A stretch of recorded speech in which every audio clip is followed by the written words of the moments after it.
morning and thank you. Good morning and thank you. It's wonderful that State Crime Operations Command of the Queensland Police Service is conducting a conference here on the Gold Coast starting today aimed at youth exploitation, child exploitation, and certainly the impact of the internet in that area.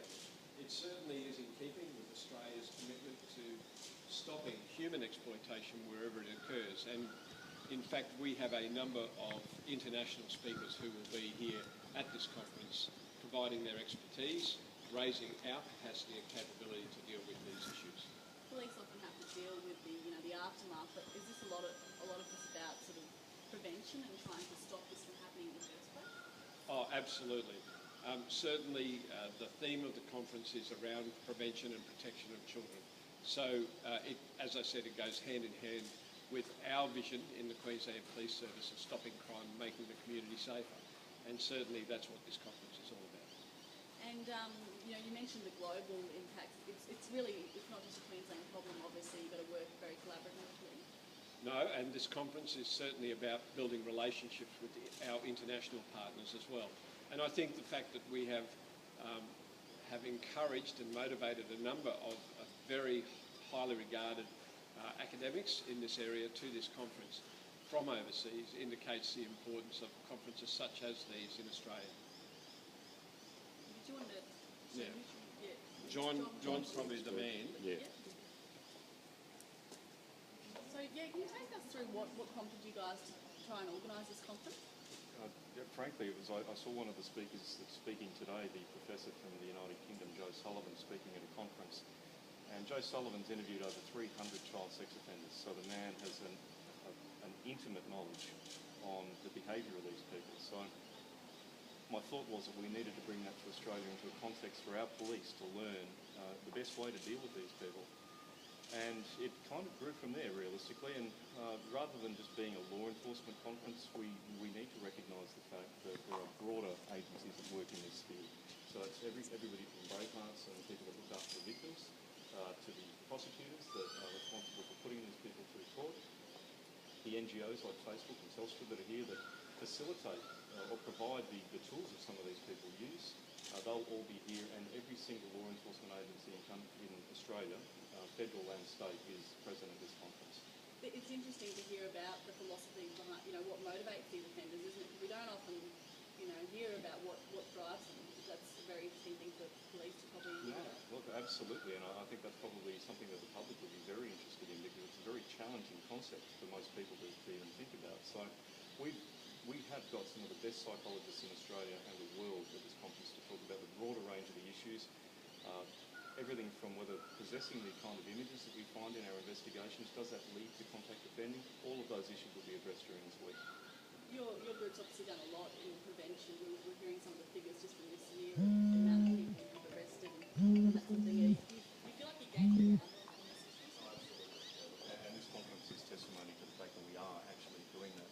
It was not difficult to contact these people from all over the world, from Germany, Austria, the United States. They came willingly to come and talk to our people, and that's testimony to the fact that we are actually winning the fight in this particular crime type. As you know, if you start doing investigations on the internet, you immediately enter a world where there are no borders, and traditional police methodology really changes very quickly. So our investigators here in Queensland are consistently identifying victims around the world. We need those partnerships to make sure that those children are located, identified, and removed from harm. That's one of the very key things that's going to happen this week. How serious a problem is it? Oh, look, I think it's like all crimes. It's a serious problem. It's one niche in the child protection sphere. There's a range of issues that we face when we're dealing with crimes against children. But I can tell you quite categorically that we are right across the issue. And so are our state and territory and federal partners in this crime type. The arrest rate that you just quoted a moment ago is testimony to the fact that we are actually having a significant impact. Is it challenging trying to, I know you're looking at technology too at this conference, that must be hard because it's constantly evolving, isn't it? That's absolutely our biggest challenge. Every single day there's a new application that's available. The fact that the computer has now left the house and is in the hands of the children walking the streets beyond parental supervision poses a significant problem for us. So behind the scenes in this conference, there will be training conducted for our online investigators from around the country on some of the latest tools that will help us combat those problems. We were reading an article on the weekend talking about kids getting dumb phones instead of smartphones. Is that something you would recommend as well? Because a lot of parents don't realise the phone has the internet capability. Yeah, look, I think probably the biggest issue there is that parents arm themselves with the knowledge about the application they're giving their child. If the parent is across the technology, then they can teach their child how to use it safely. Yeah, I don't know about dumbing it down. I think that's quite amusing, but you might want to consider what kind of a data plan you give your child. That would certainly restrict them right at the beginning. And are there any programs in schools to educate children on the dangers of being online? Yeah, no, absolutely. The Queensland Police Service has developed several of its own programs, including the Who's Chatting to Your Kid program and Surf Safely, which our police officers deliver in school. There's also the Think You Know program, which is a program that's developed in the United Kingdom. That's rolled out across Australia through the Australian Federal Police. ACMA has its own range and suite of tools that educate and arm parents and children with the knowledge that they need to protect themselves.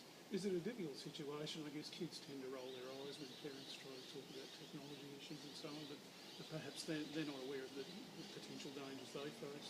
No, they really don't. That's exactly right. You've just got to see the current trend that's sweeping the world with self-taken pics of selfies. A lot of those are incredibly inappropriate. And parents probably would have no idea that their child's even doing that. So our message really to parents is consistently that you're not going to make this go away.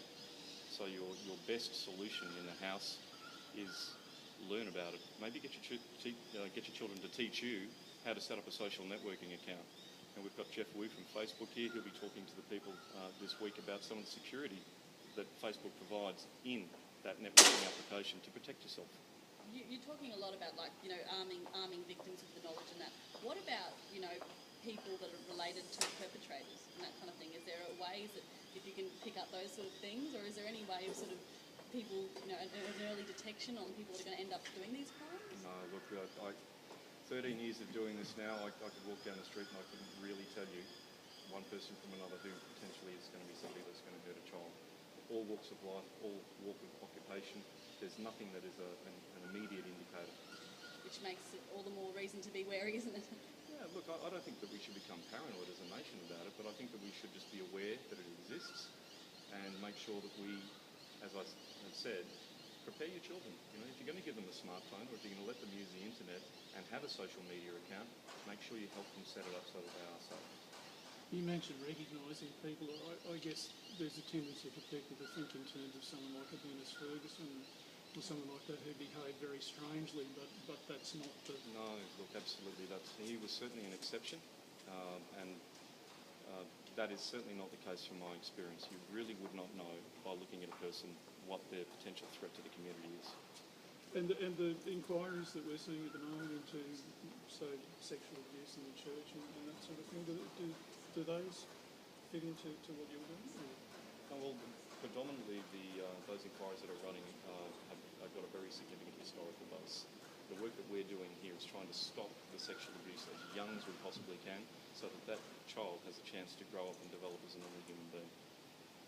Commissioner, can I also just ask you while we've got you, the Bracken Ridge house fire, is that now being treated as a homicide investigation? Certainly homicide is engaged, and there is some evidence that would indicate foul play, and while I won't discuss the actual evidence, certainly it's taken a turn in that direction. Disturbing turn?